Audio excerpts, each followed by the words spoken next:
because we have major breaking news from all over the world.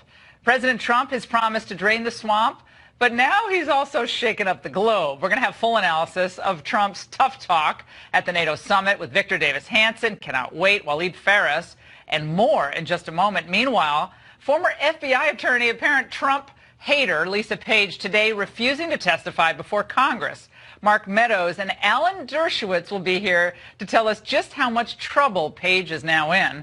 Raymond Arroyo joins me tonight with the story of a comedian who bamboozled Sarah Palin into doing former Vice President Dick Cheney into doing an interview by assuming an unbelievable identity. It's really classy. You're not going to want to miss it. Plus, New York City sanctuary mayor is accused of, I love this, illegally crossing the border. Ben Shapiro will react. But first, Trump calls out the real Russian collusion. That's the focus of tonight's angle.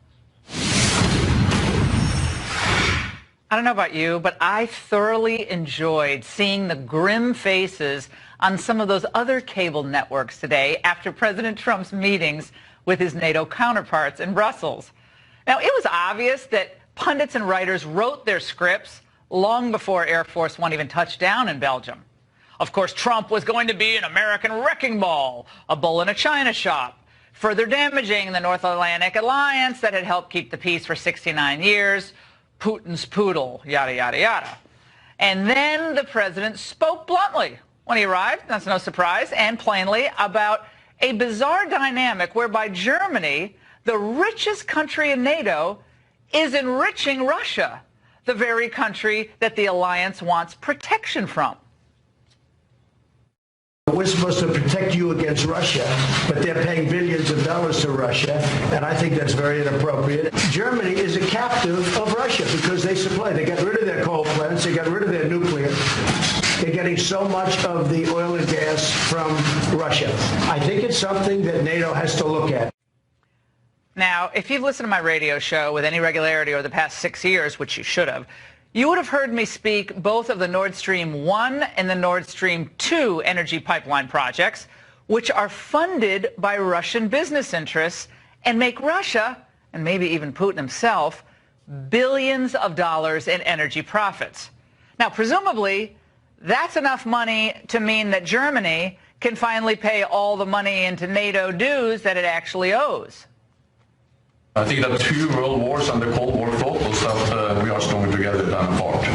But how can you be together when a country is getting its energy from the person you want protection against or from the group that you want protection? Because we understand that when we stand together, also when dealing with Russia, we are stronger. I think what we have seen is that... No, you're just making Russia richer.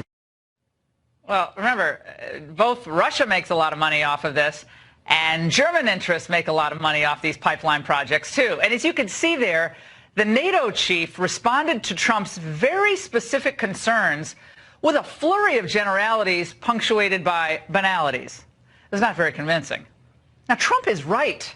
If another country, Russia, controls a big chunk of your energy supply, well, you're giving up a huge amount of your personal autonomy, while at the same time, you're giving Russia the rope to hang you with. Or maybe the light switch to electrocute you with, to keep the right analogy going. As the Washington Post rightly noted today, Germany's energy relationship with Russia has long frustrated Washington and Eastern Europe, who fear that the Nord Stream 2 pipeline, which will bypass the Baltic nations and Poland, could be used to cut them off from crucial energy supplies. Former German Chancellor Gerhard Schroeder is a top executive at the Russian government-controlled company that runs the pipeline. That's a cozy relationship. Now, wouldn't you like to see Schroeder's Swiss bank accounts? Wouldn't you just like to know how much he had to be paid to agree to that? Now, what's clear after today is that Donald Trump is not only not sucking up to Putin, he's trying to disrupt Germany's cozy relationship with Russia. He's doing what friends often do with friends who've gotten off track. He's having a frank and brutally honest conversation with them in hopes of righting their course and repairing the relationship. German Chancellor Angela Merkel reacted to Trump's suggestion that Germany is captive to Russia this way. dass ich erlebt habe, auch selber, dass ein Teil Deutschlands von der Sowjetunion kontrolliert wurde. Und ich bin sehr froh, dass wir heute in Freiheit vereint sind als die Bundesrepublik Deutschland und dass wir deshalb auch sagen können, dass wir unsere eigenständige Politik machen können und eigenständige Entscheidungen fällen können. Well, you're not going to be independent for long when Putin decides to shut down that gas line. Did you hear an answer to Trump's actual charges or questions? I didn't. As the American president, Donald Trump is over in Europe looking out for our interests and, of course, for the independence of our allies, which he thinks is really important, and rightly so. The free rider days have come to an end. Americans elected Trump in part because they wanted to make sure that the billions that we spend overseas are billions very well spent. What a novel concept. But you'd have thought that Trump had worn a Russian flag T-shirt to his NATO talks, given the hyperbole wafting from 30 Rock today. Donald Trump is the most vivid manifestation of the least attractive characteristics in the national character. We haven't been captured by Donald Trump. We have had our worst instincts affirmed, exacerbated, and put in front of the world. He could not be doing Putin's bidding more effectively if he were an active agent of Vladimir Putin and the KGB. It's all coming to fruition, and there is a basic reason why Putin wants to do it. In President Donald Trump, he has an American president who goes at NATO hammer and tongs and in a sense does Putin's work for it. What a ridiculous comment. Asking our allies to pay their fair share is going at NATO hammer and tongue. He's actually trying to strengthen NATO by saying we've got to keep this alliance together by keeping our military expenditures what we pledged to do and keep those at a level that, you know, is fair for everyone, 2%. But I got to tell you, this was perhaps my favorite of all the criticisms of Trump's NATO meetings today. What's the role of misogyny here? Does Merkel remind him of Hillary? Does that help explain the Theresa May issue? He does not have a particularly healthy relationship, it seems, with a lot of strong women. Oh, my gosh. John Meacham is like, I really like John Meacham. He's a respected biographer, historian. But that was just stunning. Yeah, John, that's what it's all about. It's not an unseemly energy deal that imperils Eastern Europe or a country that's been undermining its future safety while asking us to pay for their protection. It's all about strong women. Oh, my God. Well, here's an observation from one. Mueller has come up empty in his quixotic quest to find Trump collusion with Russia. But perhaps he should turn his investigation to Germany, where politicians, current and former, are all too happy to sell out their own people for cheap Russian gas. Well, I won't hold my breath waiting for that probe to start. And in the meantime, I'm glad we have a president who is unafraid to upset the apple cart over in Europe and call out truly dangerous international collusion where it exists. And he's actually willing to do something about it. And that's the angle. Joining me now for reaction, Michael Santo, a researcher in international studies at the University of Miami. In London, very late, Raheem Kassam, former chief of staff to Brexit leader Nigel Farage. And with me here in studio, Waleed Phares, Fox News national security and foreign affairs analyst. Waleed, there's a lot to unpack here, but the criticism of Trump today was so overwrought, so over the top, so unhinged. It's like it's seamlessly dovetailing from the unhinged criticism of Brett Kavanaugh 2 days ago. We move from topic to topic with more overheated rhetoric. How is Donald Trump cozying up to Russia by saying, let's strengthen the military alliance of NATO? Absolutely, by also ordering a deployment in the Baltic states, by increasing the sanctions on Russia, by making sure that Iran is not going to get our dollars to buy what? Weapons from Russia. Is that being cozying to Russia? I don't think so.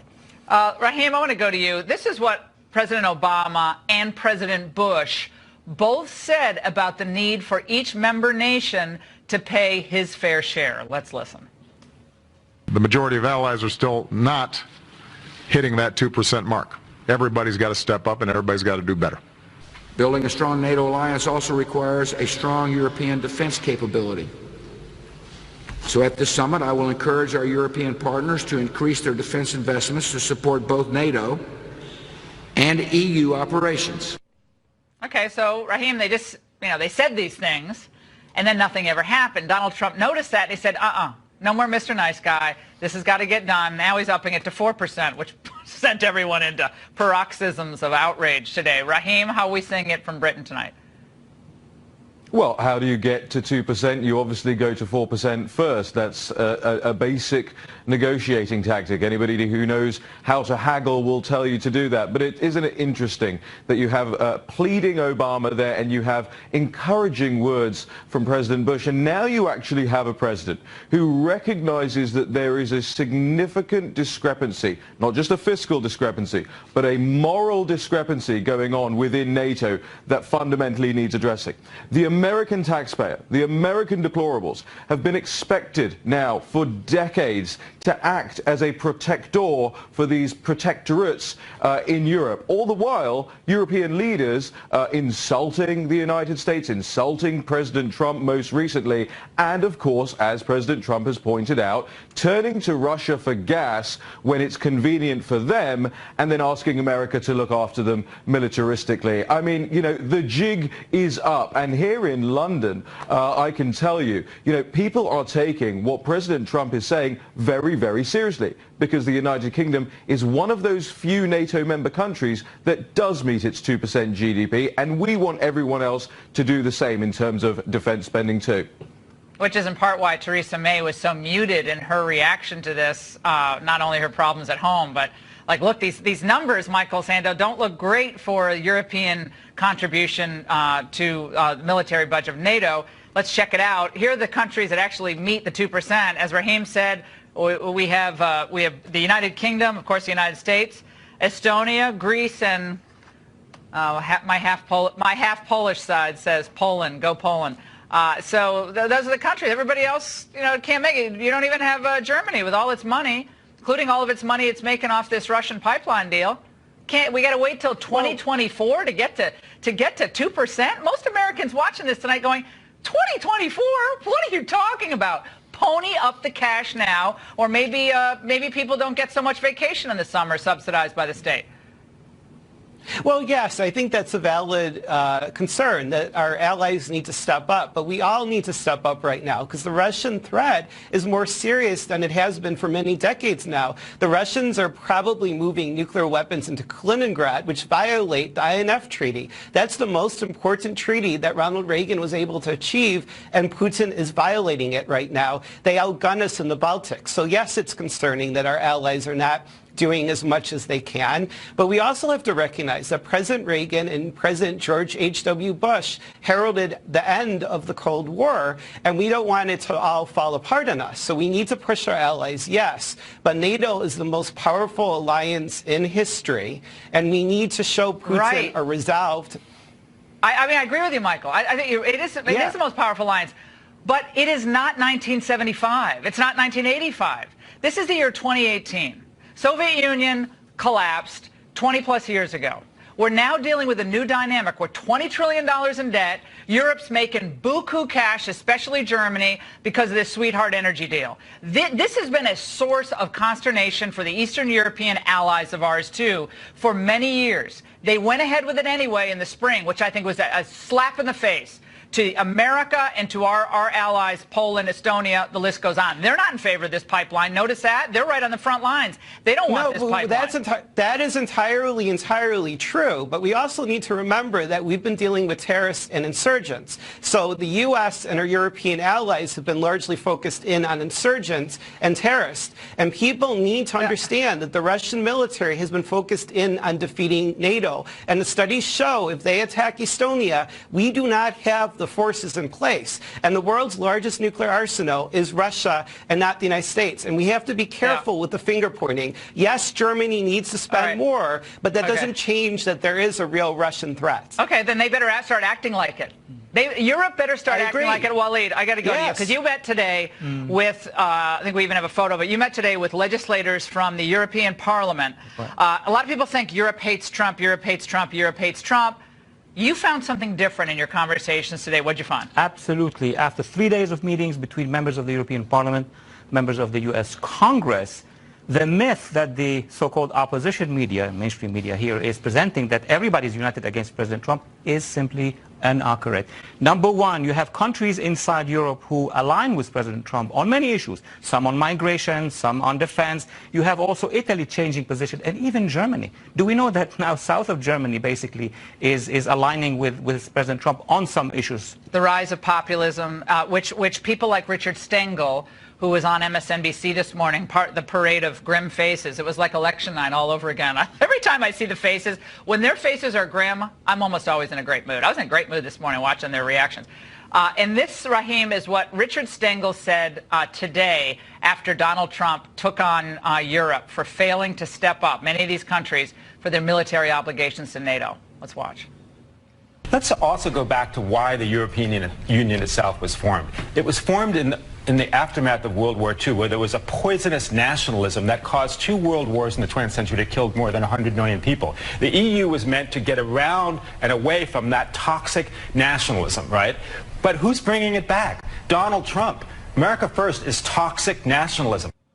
My God, again, Raheem, there is banality after cliche after bromide. Put it on a bumper sticker and try to sell it somewhere because Americans aren't buying that. Globalism gone awry is what gave birth to nationalism, where people are like, wait a second, why have my wages not gone up in like 20 years as all these guys keep getting richer in the elite class? Your reaction to that toxic nationalism charge, given your association with Nigel Farage, UKIP, and the rise of the movement in Europe? Yeah, absolutely. I mean, we've been doing this for years now, and whether you want to call it nationism or nationalism, some people call it populism or whatever. You know, you can put the word toxic in front of any word or phrase and suddenly it's an incredibly bad thing. But actually what nationalism is to the peoples across Europe, in Hungary, in Austria, in Italy, in the United Kingdom with our Brexit vote, what it represents was actually, you know, we don't want our jobs sent abroad anymore. We'd quite like to manufacture things for ourselves. We'd quite like to control our own borders. What it is a return to the status quo. It's a return to normality, not this sort of globalism on acid that we've become accustomed to. And I'm so glad that you have a president that sort of reflects a lot of those things. You know, you've got the lowest levels of black unemployment, you know, the lowest levels of Hispanic unemployment in decades. Does that chap want to call that toxic? Maybe he should call that toxic. Explain that to the minority communities across America. And the same thing is happening across Europe, Laura. Yeah, wages are going up. Italy's waking up. Austria has woken up. Poland. I think you're going to go down the list and you're going to see more European countries saying, wait a second, it's worked out for Germany, okay, but a lot of these policies haven't worked out for our working class. A fascinating conversation, all of you. Great different insights, and we really appreciate it. A former FBI attorney, by the way, trashed then-candidate Trump, and all those text messages, will remind you of them, refused to testify before Congress today. Republican Mark Meadows and attorney Alan Dershowitz will be here to explain what's going to happen next.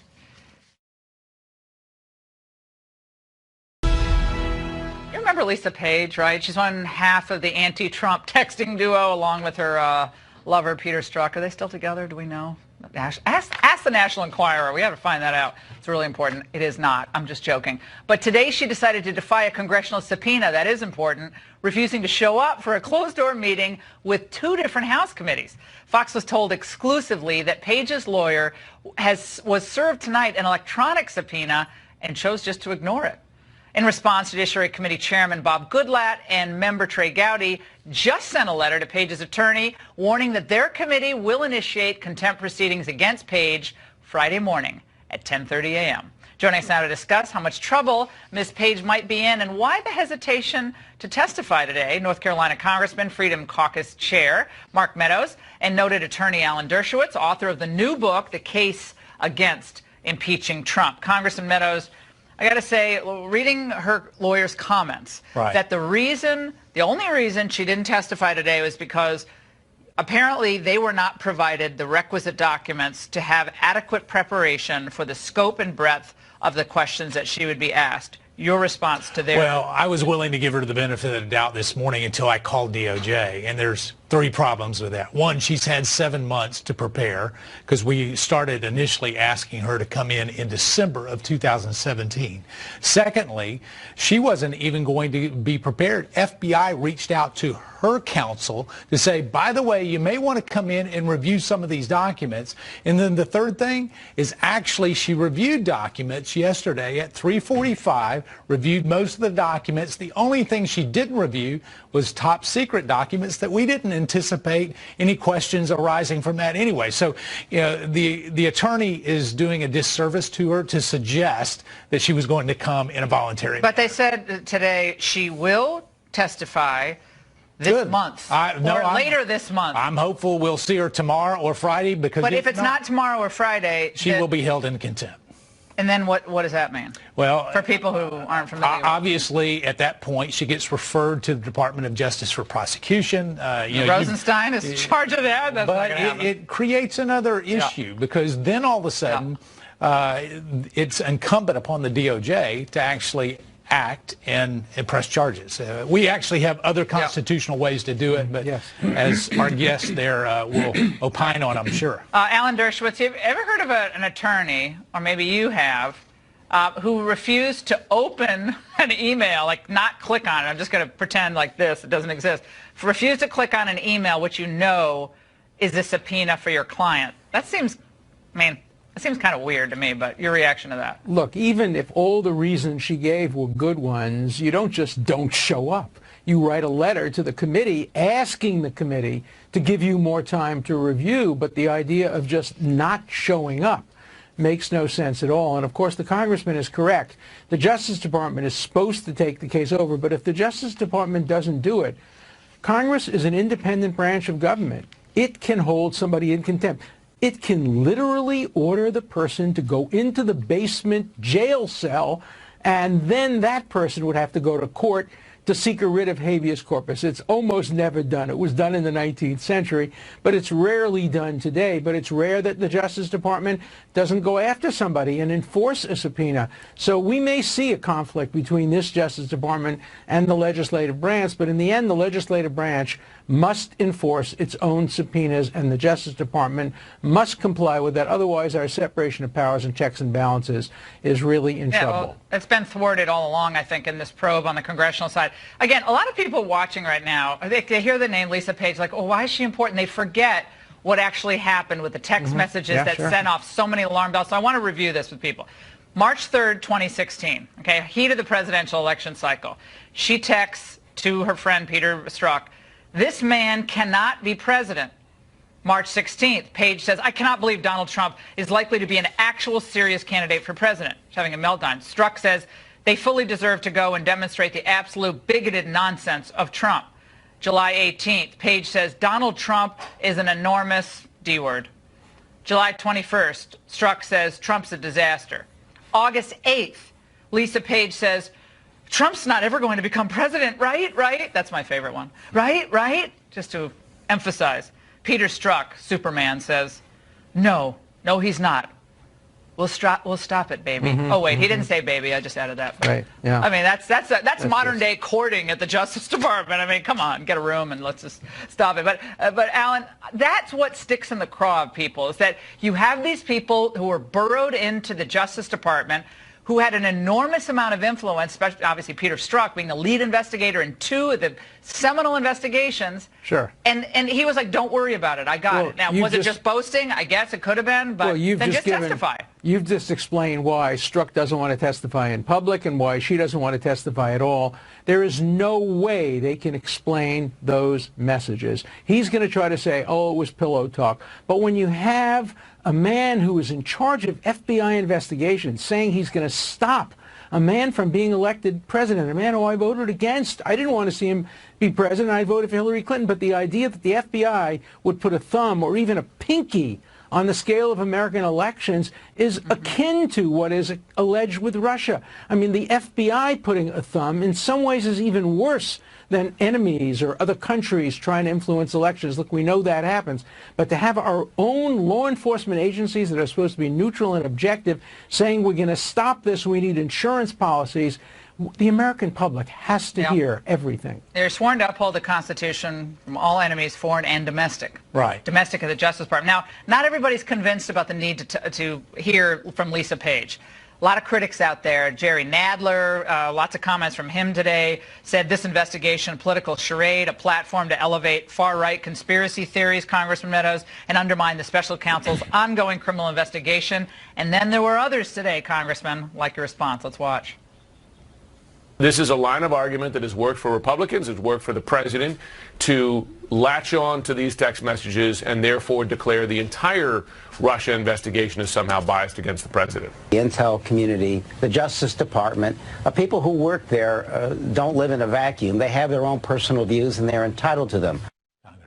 Congressman Quigley, Congressman Meadows, your reaction. This is all political theater. You're all trying to sum up the Mueller investigation. Listen, this makes for a great book, but it would be sad if we were making up the facts. The facts are we have their own words. It's not my words. It's not Alan's words. It's Lisa Page, Peter Strzok, and I would suggest a number of other people where we're seeing a growing body of evidence that says that there was actual coordination, not only just with the FBI and DOJ as it relates to this investigation, but perhaps with other agencies that really create a real troubling message. So here's the thing, it is important. Alan hit it. Yeah. If we're putting even a pinky on the scale of justice, that's wrong, and we can't have that. Transparency, I'm for making it all transparent, and let Jerry Nadler come in and read the same documents I've read. I think he'll have a different conclusion. Well, Chuck Grassley said there's more evidence of political bias, Congressman.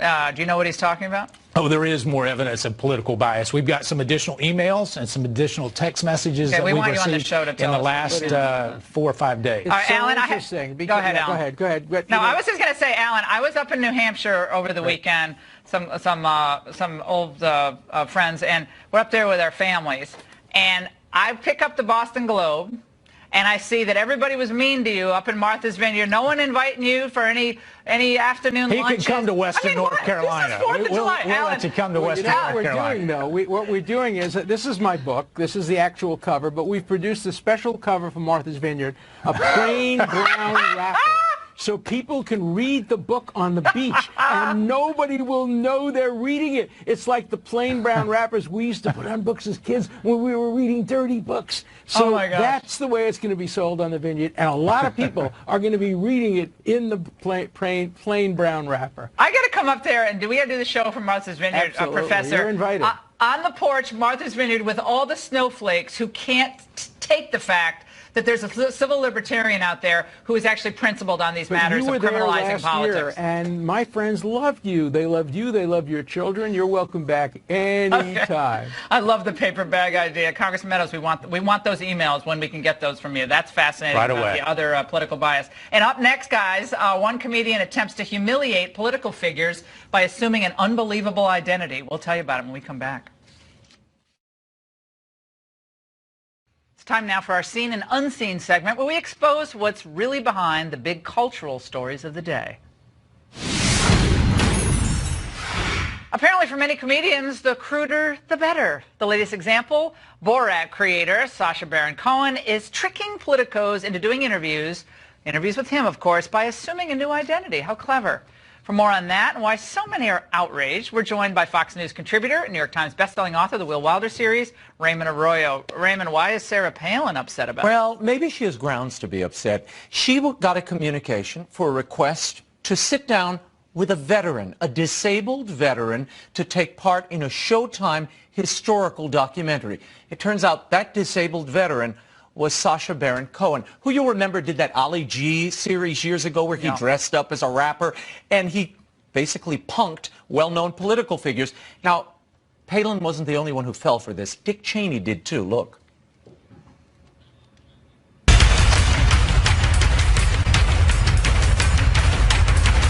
Dick Cheney, is it possible to sign my waterboard? Sure.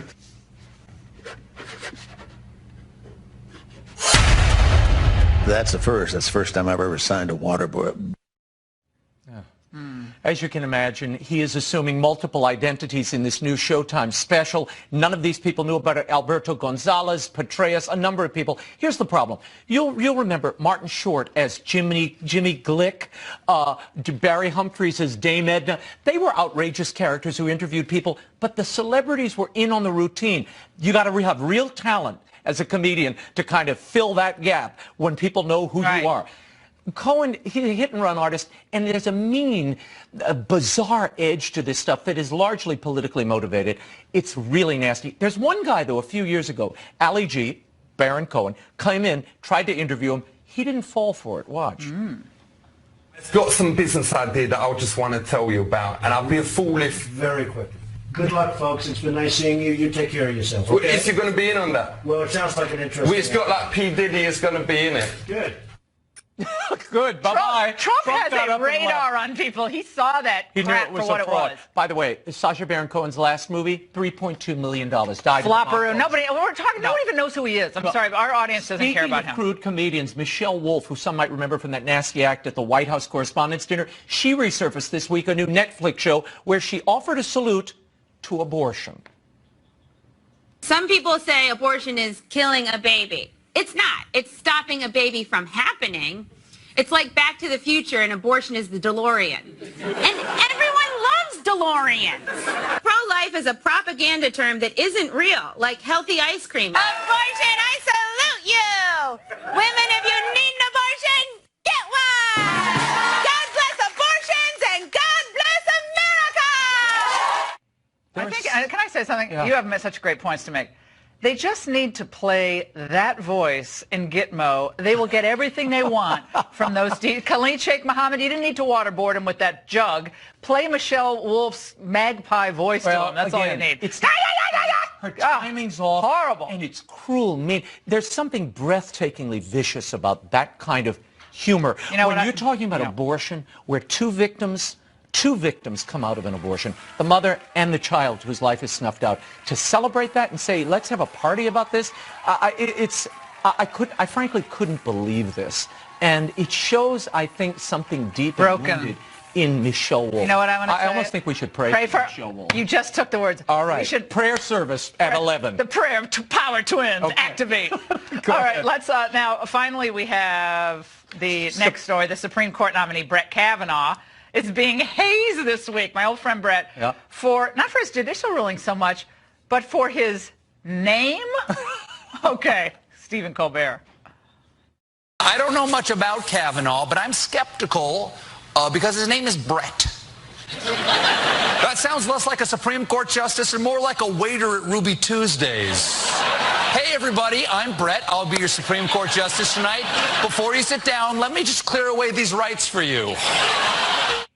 Well, Stephen had to pretend he went to Dartmouth College as part of his M.O. Yeah, Brett actually went to Yale College, went to Yale Law School, succeeded at every level, but he doesn't try to play someone he's not. I guess name discrimination is now the latest way. Nameism. End name slander. But you know what I thought as I watched this, and NARAL also had a tweet where they said, damned if we're going to let 5 men, including some frat boy named Brett. So now he's a frat boy or a waiter at Ruby Tuesdays. And I was thinking, What's wait wrong a minute. with Ruby Tuesdays? What's I like wrong Ruby with Tuesdays. Brett? Awesome. I know an anchor named Brett. There are a lot of famous Bretts. Brett Favre, the Brett great Summers. Hall of Famer, and of course, Match Game star, Brett Summers. Oh, and there she is. There she is.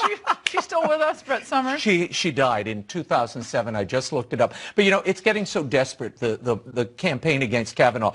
They are now complaining that he ran up credit card debt on buying baseball tickets to Nats games. Who cares if he paid it off? Yeah. Who cares what he ran up? Well, what, you can't now they're looking at you. Before it was the videotapes you were renting. Remember, they were now it's you can't buy baseball tickets. Who cares? Well, there's only one thing I'm happy about. I'm glad Trump didn't tap Raymond Kethledge because they'd be attacking Raymonds, and then we'd have big problems. With a name like Raymond, anything is bound to happen. With a name like Raymond, it's got to be good. You know what Raymond means? What? Wise protector. It's all making sense now, isn't it? Oh, it is. I'm feeling very protected here. I'm the Brett. Brett. Brett Summers is spinning in her grave. No, I'm saying they are really scraping the bottom of the barrel. If it's Nat's tickets and his first name, okay, then I'll take. That's the best they have. Confirmation is assured. Welcome to Supreme Court Justice for life. Eat that, left, for life. Up next, Victor Davis Hanson will be here to opine on the left's meltdown, speaking of meltdowns, over Trump's comments at NATO and, of course, the Putin summit. Stay there.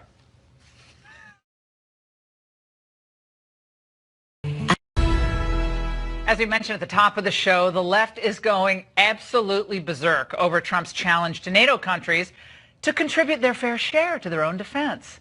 Another novel concept. Well, it's undeniable that NATO is important, but why should it be off limits from criticism from a U.S. president? And what about Germany? Doesn't Europe's largest economy have a responsibility to lead rather than just complain? Joining me now is one of the true sages of history and international relations, Victor Davis Hanson of the Hoover Institution. Victor, I've been dying to talk to you all day about this because I am always in a good mood when the globalists on the other cable network with fewer viewers are all upset. They're grim-faced. They can't stand the fact that the old order is being shaken up. But is this a dangerous moment for NATO and the alliance of NATO with a U.S. president reading them the Riot Act? No, I think NATO goes through a lot of iterations. It's 73 years after World War II, 69 years after its creation. There's no more Warsaw Pact, no more Soviet Union. Germany's up, Russia's in, we're sort of out. But I see this a little different. It's really a German problem if you think about it. Germany's, as you said, is the largest economy in Europe. It adjudicates financial terms to the debtor, Southern Mediterraneans. It adjudicates immigration to Eastern Europe. It adjudicates the conditions of Brexit. And here's the problem. Even under Obama, who was a godhead in Berlin, 52% of Germans had a negative appraisal of him. Now it's down to about 35% have a positive. That's all. So 70% of Germany doesn't have a positive appraisal of the United States. And yet it has the world's largest trade surplus, about $240 billion. It runs a $65 billion trade surplus with us. It has about 100 tanks. Not just it spends 1.2% on defense, but even that number does not reflect the paucity of its forces. It only has about 5 or 6 jets. You sum it all up, Laura, and here's the conditions that are presenting the United States with. Our population, for historical reasons or whatever, doesn't really like you anymore, but we want to protect you. We want you to protect us from Russia, which we just cut a 30-year, $400 billion deal with. And by the way, in a recent German poll, Germans have a more favorable perception of Vladimir Putin than they do Donald Trump. That's not a sustainable matrix. It just won't work. Yeah, so you we need to bring get over Dr. that. Phil in. And Yeah, you need real marriage counseling for that particular relationship. I had played for you some of the Republican criticism. They had this resolution in the Senate, 97-2, supporting the NATO alliance today, seen by many as a rebuke to this president, but specifically Republican criticism of where Trump is, things like trade and NATO. Let's watch. I subscribe to the view that we should not be criticizing our president while he's overseas, but let me say a couple of things. NATO is indispensable. It's as important today as it ever has been. My concern is that we have a bad NATO meeting and then some kind of consolation is given to Putin, and again it just continues to destabilize something that's already fraught with concerns by our partners. We should reiterate 2 outgoing members of Congress, Senator and Speaker of the House, both on their way out of town. That's not a solution to be ahistorical. I mean, NATO is important and it's iconic, and we want to have good relations with Europe. We're fellow Western civilization countries. But Germany used to have 500,000 people in its army. It's down to about 180,000. There is no more 500 Soviet divisions. There's no more Warsaw Pact. So come on, it's metamorphosizing. It has been since the fall of the Berlin Wall. But again, because of deep historical traditions in Germany vis-a-vis the United States in World War I, World War II, the division East and West Germany, Germany has some deep-seated ambiguities about NATO and about Russia and about the United States. And the problem is not Donald Trump. It predated him. It was with George Bush. It was with Barack Obama. Germany has to get its act together and decide what it wants to do. And if it wants to cut a deal with Putin, if it feels that Russia is a more favorable country than the United States is, and if it doesn't want to spend money on its own defense, then it should tell us. And we can adjust accordingly. Yeah, and we can free still ride's work over with NATO, but it's a German, not an American problem. The free ride is over, Victor. I mean, Americans made that clear in this last election, carrying everybody on our backs. We want to have a good relationship, but it's got to be honest. It's got to be a give and take. I want to play something for you from Adam Schiff, who sees that what happened today is actually helping Vladimir Putin. Let's watch. Why is President Trump so admiring of Vladimir Putin? Have you figured this out? You see all the intelligence. It's either his general fondness for dictatorial figures, or it may be that the Russians have something over his head, that the Russians have been laundering money through his businesses, or there's some other leverage the Russians have. I've heard of rank speculation before, but that really does kind of take the cake. Victor, close it out. No, that's absolutely unhinged, because Germany just cut a deal with Russia for $400 billion. As I said, we had Barack Obama, remember, in Seoul, South Korea, saying in a hot mic conversation that he would be flexible after the election, and basically dismantled U.S. Eastern European missile defense so that Putin wouldn't do something that would impinge on his re-election bid. It was a classic case of, in some ways, collusion. So that's just unhinged. It doesn't make any sense, and it's part of this pathological Mueller investigation that they can't let go of. The more and more tenuous it becomes. And Victor, we'll have you on Monday when the big meeting takes place, of course, between the president and Vladimir Putin in Helsinki. We really appreciate it. And up next, irony alert, a sanctuary city mayor is accused of illegally crossing into the United States. Ben Shapiro will be here to explain why Bill de Blasio may have violated the law.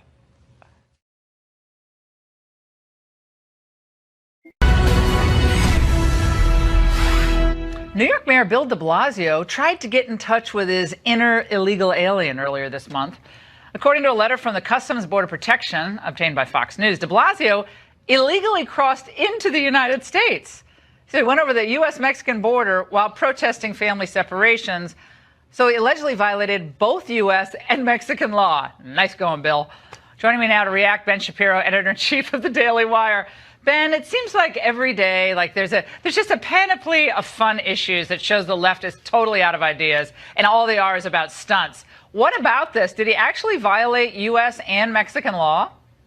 I mean, apparently he did. Apparently he walked over the border with a bunch of his aides, and then he was asked by the Border Patrol, where'd you come from? Because you're not at a port of entry. And he just pointed over toward Mexico. And then he immediately proceeded with his friends to kind of walk back across the border into Mexico again. I mean, to be fair to Bill de Blasio, the guy probably doesn't know where he is half the time. I mean, last week the socialist Bill de Blasio spent time with the socialist Bernie Sanders at Bernie Sanders' Socialist Lake House. So I think that it wouldn't even make sense to probably convict him and imprison him for illegal immigration, considering he'd probably think he was in a playpen at Chuck E. Cheese or something.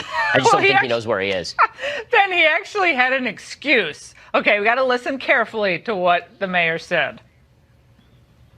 Why suddenly, weeks later, is this letter showing up from the federal government? Well, it is another attempt to distract from an inhumane policy.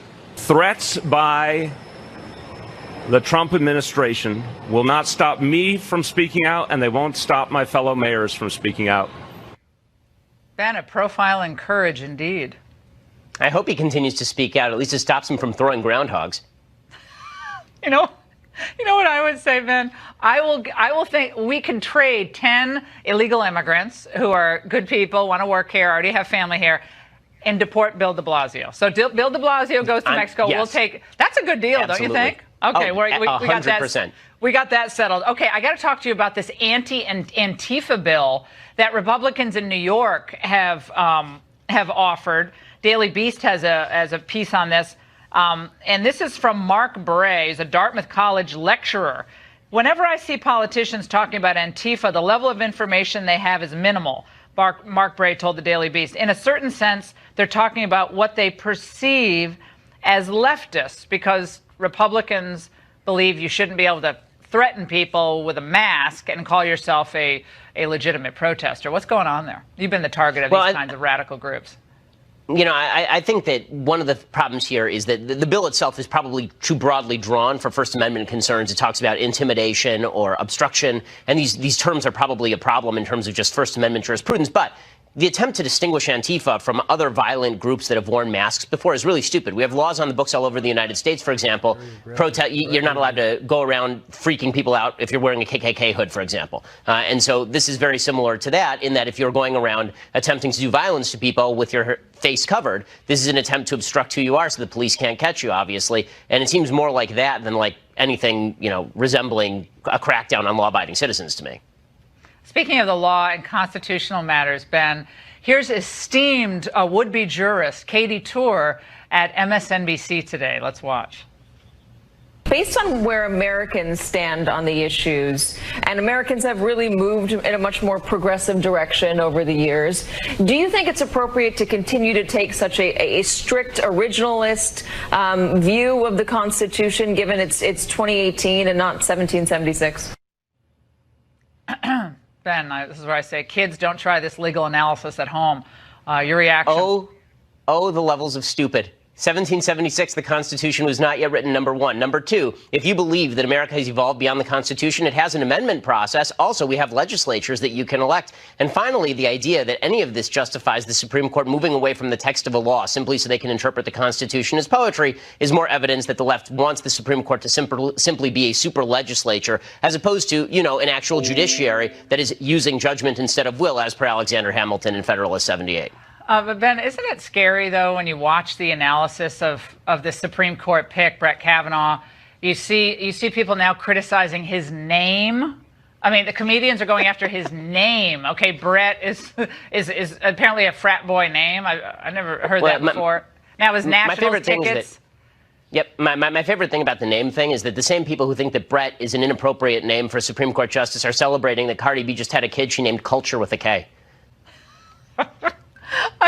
I think it shows just how desperate the left is, and I'm thoroughly enjoying the meltdowns about NATO, the meltdowns about Kavanaugh, the meltdowns about, you know, the Antifa laws. I love all of it, okay? Just all the balls have to be juggled all at one time because this provides unending humor for you and me. Ben Shapiro, it's great to have you on, as always. And good to see you. Everyone out there, we'll be right back, closing out. It's time to take back summer. What a big night it was tonight. We might even have a bigger night in store for you tomorrow. President Trump, day 2 in Brussels. What will happen? Will there be more grim faces on the other networks? What fireworks might we see? And speaking of pyrotechnics, anti-Trump FBI agent Peter Strzok testifies in front of Congress tomorrow in an open session. We'll see you right back here tomorrow, tackling all those issues and also having a lot of fun.